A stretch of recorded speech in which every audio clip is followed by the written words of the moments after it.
Bahkan dalam satu penafsiran disebutkan bahwa sebetulnya ketika kebijakan pembunuhan bayi atau anak laki-laki dari kalangan Bani Israel ini terjadi setiap tahun. Setiap tahun semuanya diawasi. Tapi kemudian eh, orang-orang Kipti itu komplain kepada Firaun. Kalau seandainya eh, semua bayi laki-laki dari kalangan Bani Israel itu dibunuh, maka di masa yang akan datang tidak akan ada laki-laki dari kalangan Bani Israel yang bisa dijadikan budak untuk melakukan kerja-kerja paksa. Hingga akhirnya kemudian kebijakan itu diubah menjadi setahun sekali, selang-seling. Tahun ini umpamanya bayi laki-laki dari kalangan Bani Israel semuanya dibantai, tahun berikutnya dibiarkan, tahun berikutnya lagi dan seterusnya sampai eh, apa namanya eh, kelakuan ini terus berulang-ulang. Bahkan dalam satu ayat itu ketika Nabi Musa dakwah kepada Firaun dan apa namanya Firaun merasa bahwa bahwa dakwah Nabi Musa itu mengancam dirinya, itu Firaun kemudian melakukan pembunuhan terhadap bayi laki-laki dan membiarkan hidup terhadap bayi-bayi perempuan. Nah, itu salah satu peran tokoh-tokoh terkemuka di kerajaan Firaun. Nah, kemudian ada semacam kontestasi antara Firaun dengan Nabi Musa alaihissalam. Kontestasi itu berupa kontestasi, ya sebut saja kontestasi sihir kira-kira begitu.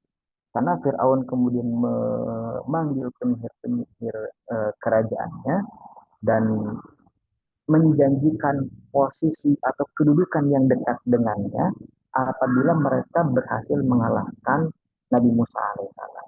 Tetapi pada kenyataannya justru Nabi Musa alaihissalam bisa mengalahkan penyihir-penyihir suruhan Firaun yang pada akhirnya kemudian penyihir-penyihir suruhan Firaun itu masuk Islam mengikuti Nabi Musa alaihissalam, tapi nasib mereka itu kemudian dihukum mati oleh Firaun.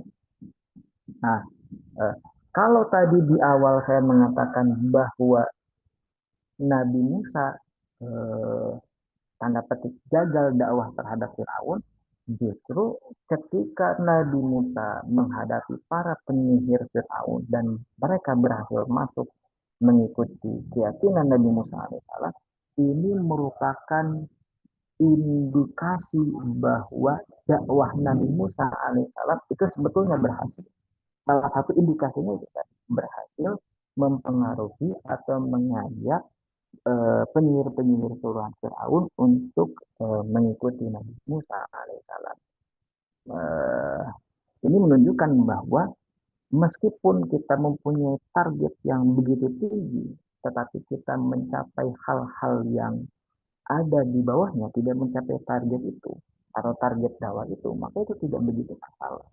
Karena eh, apa yang diperintahkan Allah kepada Nabi Musa alaihissalam adalah proses proses dakwah kepada Fir'aunnya, proses mendatangi Fir'aunnya, kemudian berdialog dengan Fir'aun dan seterusnya. Tidak ada eh, apa namanya?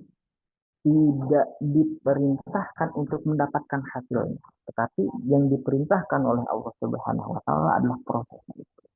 Nah, kemudian setelah semua proses dilalui oleh Nabi Musa alaihissalam hingga akhirnya pada episode terakhir antara Nabi Musa dengan Firaun adalah kehancuran Firaun.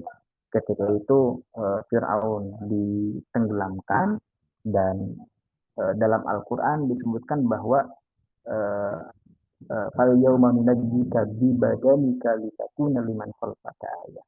Jasad Firaun itu kemudian awet, abadi, tidak hancur agar menjadi pelajaran bagi umat-umat setelahnya. Dan kemudian yang merupakan penelitian Mayrus Mukhail itu ya. meneliti jasad Firaun yang menunjukkan bahwa Firaun itu meninggal dalam keadaan tenggelam. Eh, Oke, next. Saya kira ini slide yang terakhir ya. Oh, ada kesimpulan.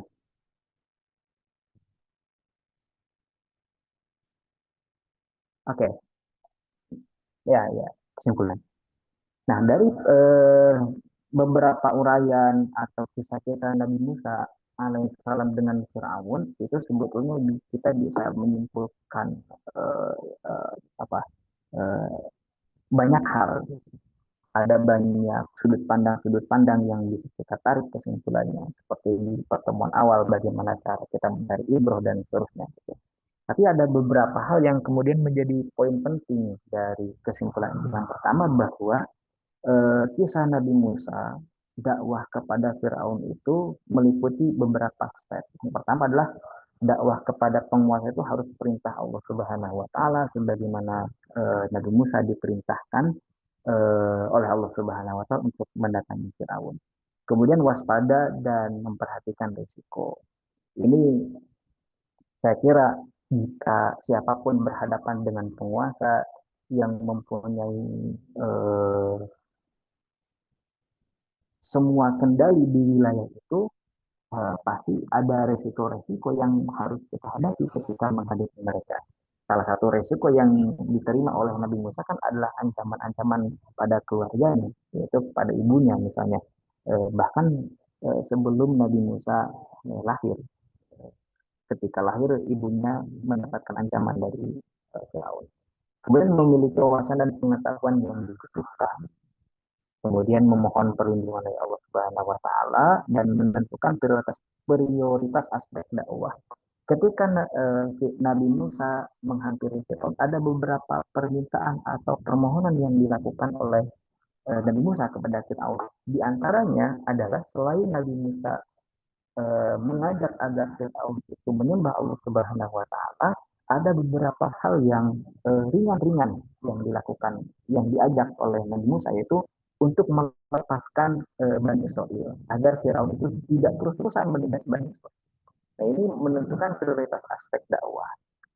Kemudian menunjukkan identitas yang benar, kita bahas itu memiliki mitra atau kolaborasi yang tepat seperti yang dilakukan Nabi Musa yang memilih Nabi Harun sebagai partner dakwahnya mengisi kekosongan-kekosongannya eh, karena Nabi Harun mempunyai keahlian dalam komunikasi kemudian memaparkan data dan fakta yaitu tercermin dari dialog-dialog antara Nabi Musa dengan Firaun alaihissalam lalu debat jika diperlukan kan tertuang juga dalam dakwah yang pokoknya ud'u ila sabili rabbika bil hikmati wa mau'izatil hasanah wa jadilhum billati hiya ahsan.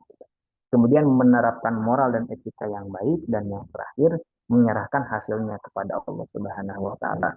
Kita menyadari bahwa hidayah itu datangnya dari Allah Subhanahu wa taala.